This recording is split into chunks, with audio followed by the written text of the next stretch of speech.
আসসালামু আলাইকুম ওয়া রাহমাতুল্লাহ। সবাই কেমন আছো? আলহামদুলিল্লাহ, আমিও ভালো আছি। আজকে আমাদের পড়া, আমরা যে কোনো ভালো কাজের শুরুতে, হ্যাঁ, ওইটা একটা ছন্দ পড়ছি না, ওইটা এখন পড়বো, কেমন? বলো। যে কোনো ভালো কাজের শুরুতে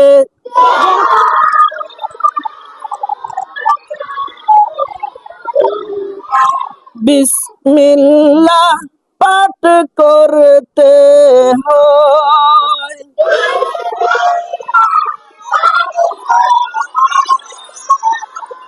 আবার বলো, যে কোন ভালো কাজের শুরুতে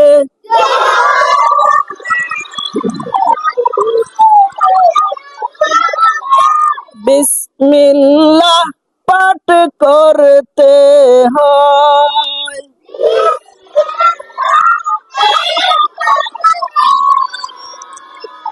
বিসমিল্লাহ ছাড়া কাজ শুরু করলে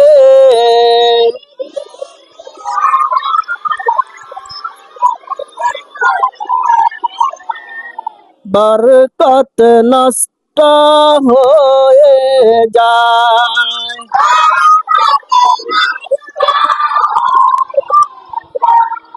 তাহলে আমরা যে কোনো কাজ করব, বিসমিল্লাহ বলে কাজ করতে হবে, কেমন? যে কোনো কাজ, যে কোনো কাজ করতে বিসমিল্লাহ বলবো। যেমন ঘর থেকে বাইর হয়েছি, বিসমিল্লাহির রহমানির রহিম। আব্বু আম্মুকে সালাম দিয়ে বলবা যে আমি মাদ্রাসায় যাচ্ছি, বিসমিল্লাহির রহমানির রহিম বলে বাইর হবে, কেমন? তারপরে ঘর ঝাড়ু দিতে বিসমিল্লাহির রহমানির রহিম। মেয়েরা প্লেট বাটি ধুইতে সময়, তারপরে রান্না করার সময়, তরকারি কুটার সময়, হ্যাঁ, যে যে কাজ করো ওই সময় সর্বপ্রথম কি করতে হবে? বিসমিল্লাহ পড়তে হবে, ঠিক আছে?